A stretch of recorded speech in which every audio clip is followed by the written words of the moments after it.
Partnerem tego odcinka jest Dom Maklerski XTB. Zachęcam do otwarcia rachunku demonstracyjnego. Link w opisie. Otwierając konto demonstracyjne wspierasz rozwój mojego kanału. Dziękuję. Witam serdecznie dzisiaj po południu. Inflacja zaczyna spadać. Dobre informacje z gospodarki. To jest temat przewodni tego wpisu. Oczywiście na samym początku zachęcam do subskrybowania, dodawania komentarzy i dawania lajków. Jeżeli uważacie, że te materiały niosą dla Was jakąś wartość, i oczywiście informuję, że wszystkie wykresy, które posłużyły do stworzenia tego wpisu, pochodzą z dwóch platform, Xstation i z Bloomberga. Zaczynamy! Inflacja zaczyna spadać. Dobre informacje z gospodarki. Dzisiaj mamy ciekawe informacje dotyczące tego, jak zachowuje się inflacja producencka i o nich będziemy dzisiaj szczególnie mówić. Poznaliśmy przede wszystkim w pierwszej kolejności dane dotyczące inflacji dla Niemiec za wrzesień i okazało się, że jest ona na poziomie 45,8% i po prostu wyrównała, była taka sama jak w miesiącu poprzednim i generalnie być może tworzy się tutaj płaskowyż inflacyjny i szczyt inflacji dla Niemiec. Natomiast poznaliśmy także dzisiaj dane o inflacji tej samej producenckiej dla Polski i była ona już niższa. Wyniosła 24,6% i wyraźnie zaczęła już tutaj zakręcać, płaskowyż się utworzył. Zaczynamy już trajektorię spadkową. Jakie są powody takiego zachowania? Tutaj ci, którzy tworzą raporty dotyczące szczegółowych analiz inflacyjnych, mówią, że właśnie te spadki cen surowców, spadki cen metali, różnego rodzaju nośników, ceny gazu, ropy naftowej przyczyniły się do tego, że ta inflacja producencka już zaczyna tutaj hamować. No i jak widzimy tutaj względem prognoz dane dotyczące Polski inflacji były zdecydowanie lepsze i myślę, że jesteśmy na dobrej drodze, żeby ta trajektoria inflacji producenckiej cały czas spadała. I kolejna ciekawostka, wygląda na to, że historia nas uczy, że zachowanie inflacji producenckiej wyprzedza z wyprzedzeniem kilkumiesięcznym to, co się będzie działo na inflacji konsumenckiej, jako że inflacja producencka w Polsce nie rośnie już od czerwca, więc być może szczyt inflacyjny będzie tworzony właśnie na przełomie tego i przyszłego roku, ale oczywiście wiele z innych czynników, które mogą doprowadzić do tego, że faktycznie tak się stanie. Ale jeszcze porównajmy te inflacje, które mamy, inflacje producenckie w Polsce z tymi w Niemczech i widzimy, że praktycznie inflacja w Niemczech jest 2 razy wyższa niż inflacja w Polsce, ta producencka, i to samo porównanie inflacji producenckiej dla Polski i dla strefy euro. Także tutaj widzimy, że inflacja jest prawie dwukrotnie wyższa w strefie euro niż w Polsce, więc ewidentnie problem wzrostu cen tych wszystkich komponentów, które są potrzebne do produkcji dla strefy euro, w ogóle dla tamtego związku gospodarczego, są zdecydowanie trudniejszym, większym wyzwaniem niż dla polskiej gospodarki i warto oczywiście pamiętać o tym, że takie zjawisko właśnie teraz występuje. I oczywiście jaka jest projekcja inflacyjna, ponieważ Bank Pekao SA stworzył taką projekcję, jak może się zachować inflacja producencka, inflacja konsumencka w naszym kraju i wygląda na to, że według banku tutaj szczyt będzie na przełomie tego i przyszłego roku. Może będziemy testować poziom 20% inflacji. Będziemy oczywiście to ściśle monitorować, bo to jest bardzo istotne, co się będzie działo, ale to nie były jedyne dane, które dzisiaj poznaliśmy. Poznaliśmy dane o produkcji przemysłowej. One bardzo pozytywnie zaskoczyły. Widzimy tutaj, jak zachowuje się inflacja względem prognoz i sam wykres. I ewidentnie myślę, że jeżeli jeszcze dostaniemy te dane o sprzedaży detalicznej, będziemy mogli stwierdzić, że trzeci kwartał dla polskiej gospodarki jest dobry. Nie można mówić o jakimś spowolnieniu, głębszemu nawet tąpnięciu polskiej gospodarki. Cały czas rozwój gospodarczy ma się dobrze i trwa, więc trzeci kwartał należy zaliczyć do udanych według tych danych, które się pojawiły i sam indeks produkcji przemysłowej znowu zakręca w górę. To jest następna bardzo pozytywna informacja. I znowu kolejne dane, które poznaliśmy, były te dotyczące wynagrodzeń w naszym kraju. Wynagrodzenia rosną w tempie plus 14,5%, były oczywiście także lepsze niż zakładały prognozy. Na wykresie to także widać i te dane oczywiście zestawiamy z inflacją. W tym wypadku oczywiście widzimy, że te realne wynagrodzenia są cały czas ujemne, ale ta skala ujemności nie jest zbyt duża. W każdej chwili możemy tutaj zawrócić, ta tendencja może być wkrótce zanegowana. To jest oczywiście negatywny czynnik i jeszcze raz przypomnę, że w Wielkiej Brytanii już uknuto takie określenie na to, co się teraz dzieje, właśnie posługując się tym wskaźnikiem realnych wynagrodzeń. Dla Wielkiej Brytanii te wynagrodzenia bardzo mocno realnie spadają i nazwano to już kryzysem kosztów życia. I ten kryzys kosztów życia jest w Europie Zachodniej bardzo dobrze widoczny, natomiast tutaj nas ratuje to, że wynagrodzenia w Polsce cały czas bardzo dobrze rosną. Te tempo w okolicach 10-15% jest obserwowane na przestrzeni lat, widać to po prostu na wykresie, więc dla polskiej gospodarki nie jest to jakieś wydarzenie spektakularne, nie widać tutaj na razie na całe szczęście przełożenia się inflacji na jakiś dodatkowy ekstra wzrost wynagrodzeń. Myślę, że jeszcze nie można mówić o takim przeniesieniu, o takich efektach drugiej rundy, różnych innych implikacjach tego, że inflacja w gospodarce się rozlewa, więc te dane makroekonomiczne, które dzisiaj poznaliście, są bardzo dobre, to są dobre informacje z gospodarki i ewidentnie inflacja zaczyna spadać, nie tylko w Polsce, ale nawet w Niemczech zaczyna tworzyć swoje apogeum, swój pik. Więc trzymajmy kciuki, żeby faktycznie tak było. Odsyłam do porannego wpisu dotyczącego cen gazu. Jeżeli to się rzeczywiście utrzyma, takie ceny będą w kolejnych miesiącach i tygodniach utrzymywane, to oczywiście ta presja inflacyjna jeszcze bardziej zacznie spadać. Jest szansa na to, że nawet nie dotrzemy do tych prognozowanych szczytów, które były przed chwilą zakreślone w tych projekcjach inflacyjnych. Oczywiście będziemy czekać na samą projekcję inflacyjną dla naszego kraju. Poznamy ją w listopadzie i rynek także będzie musiał na to zareagować. No i przechodzimy teraz do polskiego rynku, ponieważ dzisiaj trwa wielki spektakl wyprzedaży polskich obligacji, przynajmniej trwał podczas sesji europejskiej.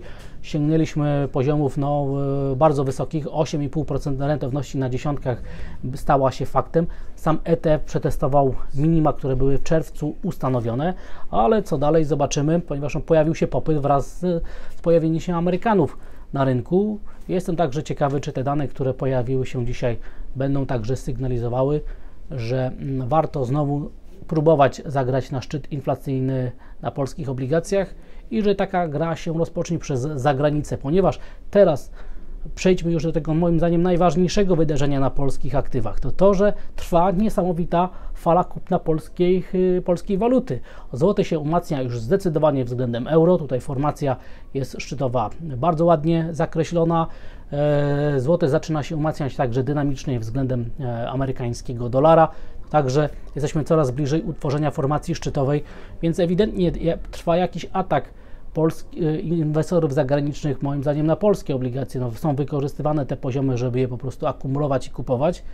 I taka jest moja interpretacja i być może część tego kapitału płynie na warszawską giełdę, ponieważ giełda także próbuje utrzymać się nad poziomem 1400 punktów, a gdyby jeszcze wrócić nad poziom 1420, o czym także była mowa, to oczywiście klimat inwestycyjny byłby coraz bardziej korzystny w krótkim terminie dla polskich akcji, a już gdyby się udało pokonać poziom 1460, to oczywiście formacja podwójne, czyli formacja odwrócenia tendencji spadkowej na wzrostową w krótkim terminie, także na warszawskiej giełdzie papierów wartościowych stanie się faktem, więc zapowiada się bardzo ciekawa jutrzejsza sesja. Myślę, że warszawską giełdę ściśle teraz należy monitorować. No i dział poświęcony zagranicznym aktywom.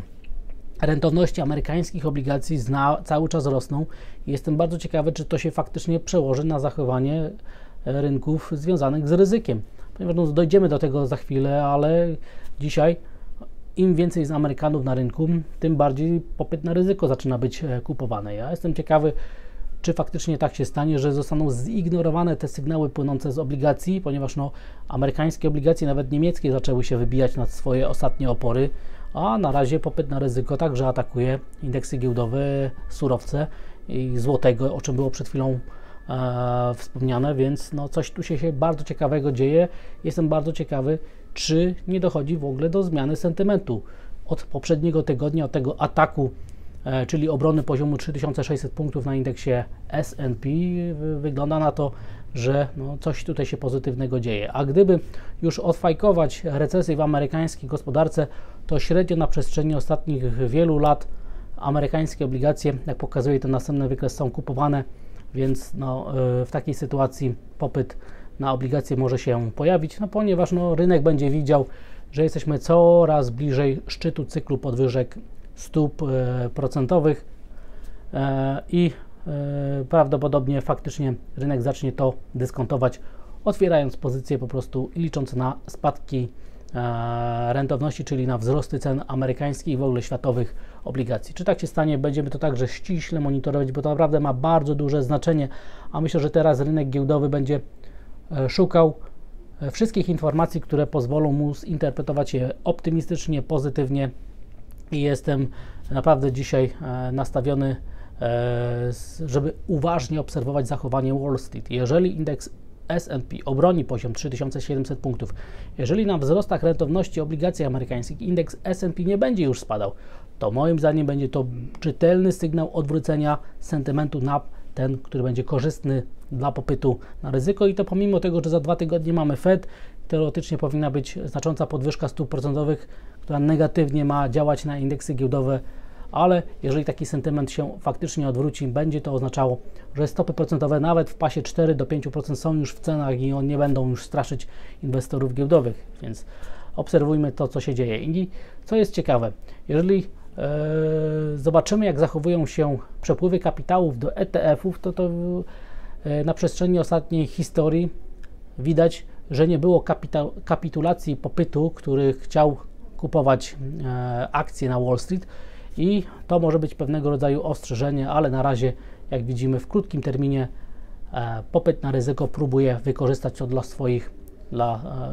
do swoich celów, żeby wyciągnąć te indeksy giełdowe tak wysoko, jak się tylko da, a relatywnie silniejsze są te akcje europejskie. Myślę, że warto także to zobaczyć i obserwować, że tutaj indeks giełdowy w Niemczech zachowuje się bardzo dobrze, lepiej zdecydowanie niż indeks giełdowy S&P.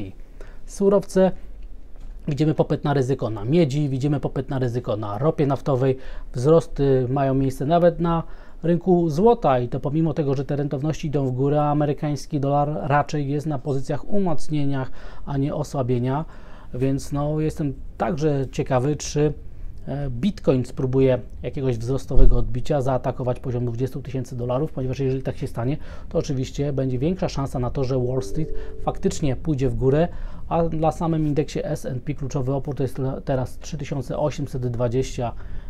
Wykresy są jednoznaczne, tam jest linia szyi, formacji podwójne dno. Każde wyjście powyżej będzie bardzo optymistycznym sygnałem na przyszłość, że rajd świętego Mikołaja na Wall Street zacznie się właśnie w sytuacji, gdy ten poziom zostałby pokonany. I na koniec rynek walutowy. Euro-dolar na razie jest stabilny z tendencją wzrostową, co także dla mnie jest zaskoczeniem, że tutaj amerykański dolar się nie umacnia na fali wzrostu rentowności amerykańskich obligacji. Przetestowaliśmy dzisiaj punktowo psychologiczny poziom 150 na dolar-jenie. Jestem także ciekawy, czy trwale wyjdziemy na ten poziom, czy ten poziom wywoła jakąś większą korektę spadkową. No i z ciekawostek zachowuje się interesująco para euro do franka szwajcarskiego i część inwestorów widzi tutaj możliwość także utworzenia formacji odwracającą tendencję spadkową na wzrostową i gdyby tak się stało, to klimat inwestycyjny naprawdę będzie się ocieplał na całym froncie i będziemy być może świadkami ładnego 4. kwartału na indeksach giełdowych. Czy tak będzie? Zobaczymy. Najważniejsze przesłanie tego popołudniowego wpisu jest takie, że inflacja zaczyna spadać i to są dobre informacje z gospodarki. A jeżeli chcesz się nauczyć inwestowania, to oczywiście pakiet edukacyjny XTB jest dla Ciebie. Link tam na dole w opisie.